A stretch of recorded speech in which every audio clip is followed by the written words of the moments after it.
Free नहीं हो सकते। ऐसे बच्चों को सीसीए में रखना एक उद्देश्य होता है, लेकिन सीसीए में नहीं रख के उन बच्चों को फैमिली बच्चे के बेस्ट इंटरेस्ट के लिए उनको पारिवारिक माहौल देने के लिए जो फैमिली ऐसी हैं जिनको बच्चों की ज़रूरत है, लेकिन जो कारा के उससे लेंगे तो 2 या 4 साल का समय लग जाता है। लेकिन इसमें से ये है कि वो बच्चे का पालन पोषण करने में इंटरेस्टेड है, वो रख सकते हैं, लेकिन उनको लीगली राइट्स नहीं होते। बच्चे को सरनेम नहीं दे सकते हैं वो अपना, और पिता का नाम संरक्षक का नाम लग सकता है, लेकिन वो उसको पिता का नाम नहीं दिया जा सकता, सरनेम नहीं दिया जा सकता, तो उस फैमिली को लीगल राइट्स नहीं होते हैं।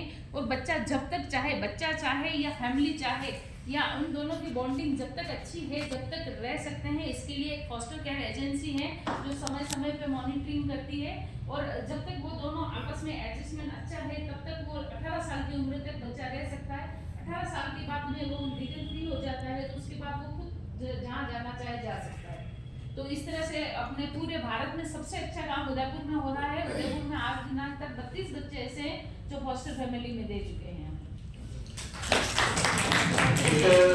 मैं बार बताना चाहूँगा, मैं पिछली बार ट्रेनिंग में गया था, तो फॉस्टर केयर के बारे में एक एग्जांपल एक स्पेशलाइज्ड व्यक्ति द्वारा दिया गया कि भगवान कृष्ण थे ना, वो फॉस्टर केयर का बेस्ट एग्जांपल है, क्योंकि वो जाके यशोदा जी के यहाँ और नंद बाबा के यहाँ पले बड़े, तो वही है।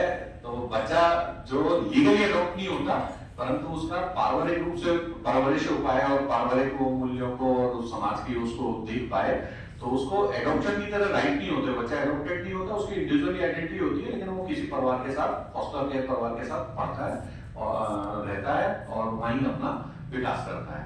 तो एक मैं भी ये जानना चाहूंगा कि लीगली फ्री बच्चे किस तरह होते हैं और कारा किस के पोर्टल पर किस तरह से बच्चों के एडॉप्शन की कार्रवाई होती है, और किस तरह से सीडब्ल्यूसी और हमारा लीगल सर्विस अथॉरिटी, जिला प्रशासन और फैमिली कोर्ट इसमें किस तरह से कार्रवाई करती है, इसके बारे में कोई हमारे सीडब्ल्यूसी में से कोई बताता है? सर, जो बच्चे सीडब्ल्यूसी के पास में आते हैं, चाहे पालना गृह से आए, चाहे मिसिंग चाइल्ड में आए, किसी भी तरह से प्रोड्यूस होते हैं, तो उसके लिए सर एक पेपर में विज्ञप्ति निकलाई जाती है जो नेशनल पेपर होते हैं उसमें, और 60 दिन का समय दिया जाता है कि 60 दिन में कोई भी आके क्लेम कर सकता है कि ये बच्चा हमारा है।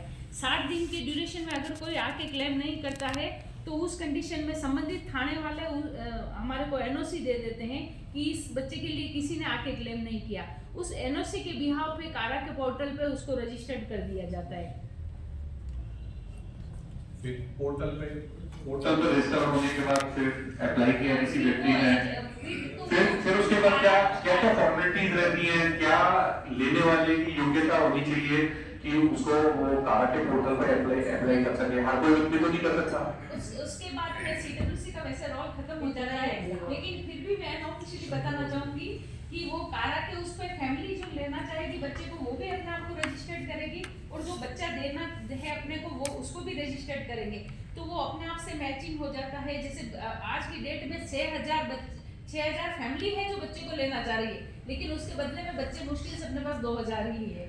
तो वो मेरिट चलता है कि इस फैमिली के साथ में इस बच्चे को, इस फैमिली के साथ में, अब मेरा नंबर आया है बच्चे को लेने के लिए, उस टाइम मेरे साइड में सामने जो बच्चा प्रेजेंट है, बाई चांस वो बॉय है, मेरे को गर्ल्स चाहिए, तो मैंने कह दिया कि नहीं मुझे गर्ल्स चाहिए, तो मेरा नंबर वापस रोस्टर में नीचे चला जाएगा सबसे लास्ट में, फिर वापस मुझे 2 साल 4 साल का वेट करना पड़ेगा। तो इस तरह से एक मैं एक्सप्लेन कर देता हूँ। इसमें यह है कि फोस्टर केयर और एडॉप्शन इसका विकल्प नहीं माना जाए एडॉप्शन का। ये बच्चे के हित में कोई काम हो रहा है तो उसके लिए है, तो इसको एडॉप्शन का विकल्प नहीं मान सकते। और फॉस्टर फैमिली अप्लाई करेगी और उनकी पात्रता होगी, उसके बाद उनकी मैचिंग होकर उसको बच्चा दिया जाएगा। और यही कारा के अंदर जब चढ़ता है बच्चा, तब कारा की ही पोर्टल पे जो इच्छुक व्यक्ति है जो एडॉप्शन करना चाहते हैं, तो उनकी सर्टेन एज डिफाइन की हुई है एक्ट में, और उनकी इनकम सैलरी सर्टिफिकेट और कोई ऐसी डिजीज से ग्रसित नहीं हो, ये सारे सर्टिफिकेट और भी फॉर्मेलिटीज है, पुलिस इंक्वायरी और सारा करके उसको पोर्टल पे डालना पड़ता है। उसके बाद फिर वो जैसे बच्चे कम है और फैमिली ज़्यादा है तो थोड़ा सा टाइम लगता है, 2-4 महीने का वेटिंग पीरियड है इसमें। उसके बाद ही उनको दिया जाता है, जिसमें सीडब्ल्यूसी का राइट ये रहता है कि उसकी एनओसी आने के बाद उसको सरेंडर माना जाता है।